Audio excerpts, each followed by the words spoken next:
In this video, I want to show you how to do a loft. So again, as always, I'm just going to show you my planes so where they all are. Now a loft is where we blend between two shapes which are on different planes. And to do that, we need a couple of planes to start off with. Now I've got my top plane here, but I actually want another plane above it. So if I want to create more planes, you can always do this using reference geometry. So if I click on reference geometry, you see I've got a choice of making planes, axes, coordinates, etc. So if I click on a plane, it's going to ask me for a reference, as everything does. My first reference will be that top plane, and if I click on that, you see it's setting up a parallel plane that is 40 millimeters off that top plane. That might be fine for me. Maybe I'll just move it up to 60 just so it's a little bit higher. And I'm going to click the tick. Play around with that as well. There's lots of different planes that you can make in different shapes. No, not different shapes, just different angles. Okay, so on plane 1, I'm going to sketch. And I'm going to create a circle just from my origin, as always. And exit that. So that is one sketch on one plane.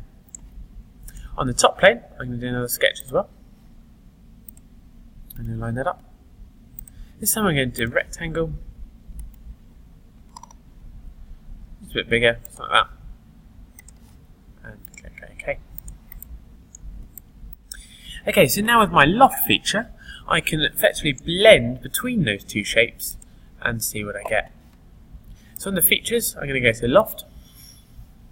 And it asks for some profiles. What are the profiles that I want to use? Well, I want to use this one first, and then I want to use this one second. And you'll see that it blends between those two profiles. What you'll notice is you've got these green dots here, and that is the start point of each of the blends. So for example, we could twist them around, we can pick it up and we can twist it, and what you'll see is it twists it around. So this point here is going to line up with that point there. We can move them around to make sure they're in the right place. If something like this happens, you can see that it's impossible to make that, and the start points aren't lined up. So that's why it's failed. So drag that start point round until it's at the most appropriate position for what you're looking to create. And we can click OK. Now that's nice and simple. What if we want to do more than one shape? Well, we can. I'm just going to go to reference geometry and add another plane in. So go on planes and add another one on top. And on this top plane, I'm going to sketch a circle. On plane 1, I'm going to go to sketch, and I'm going to sketch my rectangle, and on the top plane I'm going to go to sketch, and let's do from the center. Let's create this oval shape. There. Okay. So again, we can blend across all of these using that loft feature. So to do that, I go into Features, Loft, select the sketch I want. So first of all, select that one, next one, that one, and then finally I want this end one. Now again, make sure that we line our start points up so you can see it's not previewing, and that's because it's created too much of a twisted shape. If I line those start points up, you'll see that I've now created a shape. And I could even twist this one around a bit more to create that a little bit smoother. One thing to make sure though, let's just clear that selection. One thing to make sure is that we select our profiles in order. If we go from this one to this one to that one, you'll see it doesn't work. And you can see that line with the green from there to there to there. Obviously that's going to fail. If we make that mistake, just go on our sketches down here and we can move them up or down. So we can move up sketch 4 so that it is then in order, and then obviously line up our start points. So line up our start points to get them in order. And there we go. That is how we create a loft. Now we might not be actually happy with that. Maybe we want to do something a little bit different. So let's just roll back once more and have another look at these planes. So say for example, on our top plane we have got a sketch of a rectangle, something like that, and then on the right, so it's that, and then we're going to sketch on plane 1, and we've got a circle. Now, say we don't want a straight line. So if we go for a normal loft, when I go Features, Loft, and I select the first profile and I select the second profile, you see there's a very straight line that dictates that, the transition between those two shapes. What I can actually do is use these guiding curves to guide that shape to make it more appealing. So let's cancel that loft and see how we do that.